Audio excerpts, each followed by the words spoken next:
Strength is the mother quality of all the other qualities. Without a foundation of strength, you cannot build anything. Franco Columbu, for example, being super strong and winning Mr. Olympia, he won the best abs. He didn't train abs. He told me, I hate ab training. High reps are not necessary. The point really is tension and attention. Once you learn how to match the breath with the force, it's like magic. You're going to be able to get as strong as you need in the abs, get your six-pack or whatever.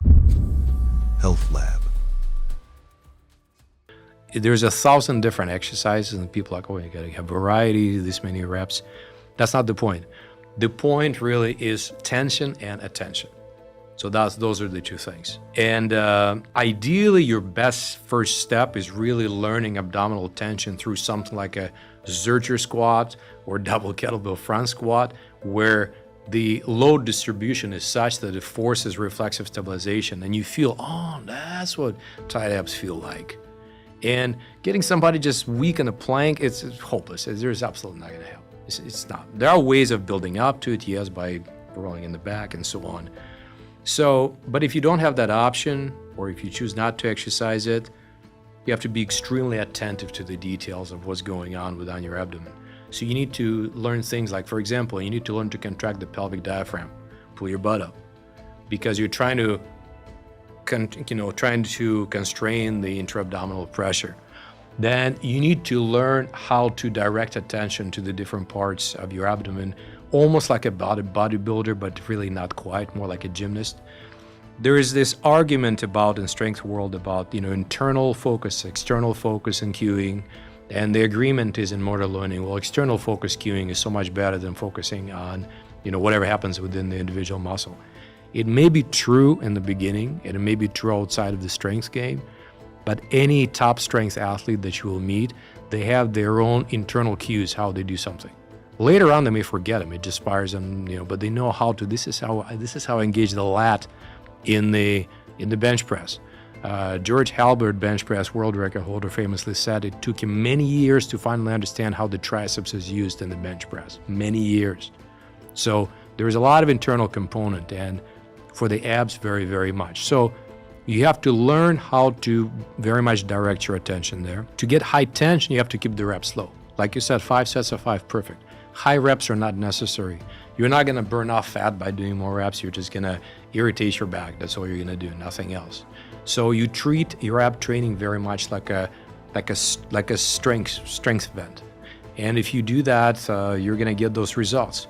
And finally, the final detail is you need to use that intra-abdominal pressure as your friend, because in lifting like a deadlift or a squat or something, the intra-abdominal pressure helps you, it supports you. When you're doing abdominal work, you work against that intra-abdominal pressure. You just create that pressure and contract against it. This is something called internal isometrics. So it's kind of interesting. It's just a combination of classic strength work with very internalized, kind of almost like a martial arts approach to it. Then you need to learn also how to obviously use your abs in lifting. And once you do, and this is the beauty, you don't really have to train your abs anymore. It's important to remember that building visible abs isn't just about training, but what's eaten every day has a huge impact on results. This app makes meal tracking incredibly simple. Simply take a photo of the food and it instantly calculates calories and macros. From my experience, it's super accurate, but I always double check the ingredients and add anything it might have missed. You can quickly review or adjust the ingredients to keep your tracking fast and efficient. The scans are very accurate, but for those who want even more precision, the app has a full food database that allows logging meals with exact values, giving confidence when tracking nutrition. And for quick meals or snacks, the barcode scanner makes logging effortless and fast, even for late-night cravings. Cal AI helps take the guesswork out of nutrition, making it easier to stay on track and support results from workouts. If you want to make the best progress in the gym, start tracking what you eat. Nutrition is what truly makes the results show. Cal AI helps keep your nutrition on track, making it simple, effective, and affordable, so your effort in the gym actually pays off. Just click on the link in the description. Use code HealthLab for a 3-day free trial. Thank you, Cal AI, for sponsoring this video. So Franco Columbu, for example, great example. In addition to winning, being super strong and winning Mr. Olympia, he won the best abs. He didn't train abs. He told me, I hate ab training. He just would stay tight whenever he did his heavy lifts. And this is pretty much what happens. When you reach a certain level of strength and a certain level of awareness, simply staying tight during your strength work and also employing power breathing, which is very important, you're going to be able to get as strong as you need in the abs and get your six-pack or whatever, provided you don't eat the Twinkies. So how do you pressurize in fact, may I show an abdominal exercise right now that is just sitting at this table? That's also going to teach you teach your audience how to properly pressurize for lifting. So normally it's better done standing. So it's not for people with high blood pressure or heart concerns. Check with your doctor if that's the situation. So you take a normal breath in your abdomen and you pull up your butt pretty much. Like imagine you have to go to the restroom and you can't quite, it's far away. You're trying to stop yourself. And then you put your tongue between your teeth and you start and you start hissing. And you do this in this ratcheting kind of manner. So try to keep all the pressure out of your head, out of your neck, direct all the pressure, all this pressure is just really staying below. And so this type of hissing, you will notice that very rapidly you're going to contract everything around your waist.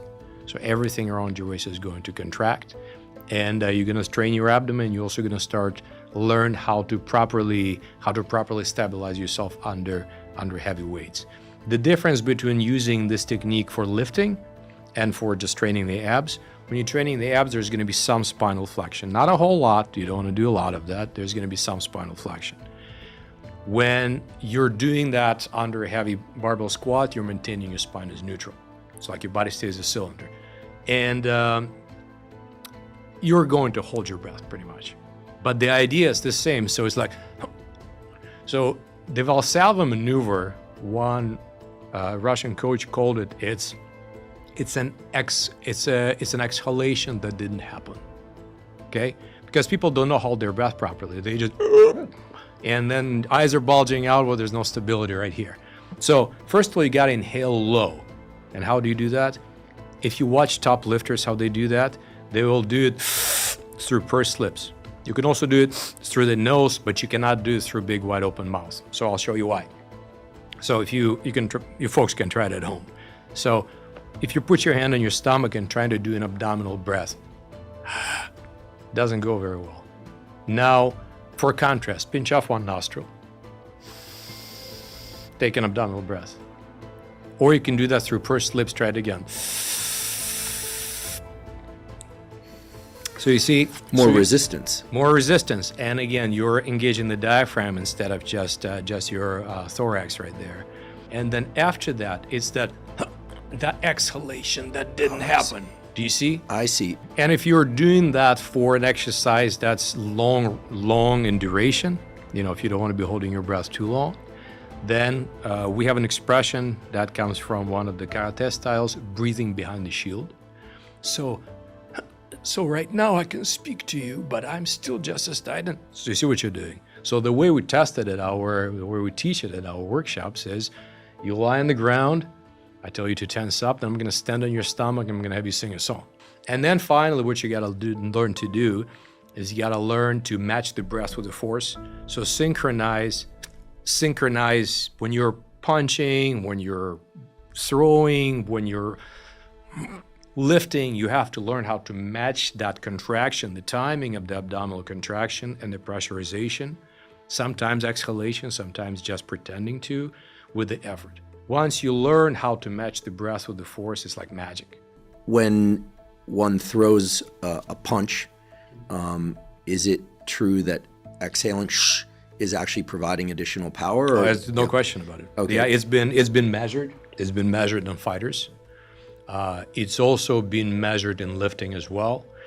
There was a study that was done in the West even, when screaming increases strength significantly.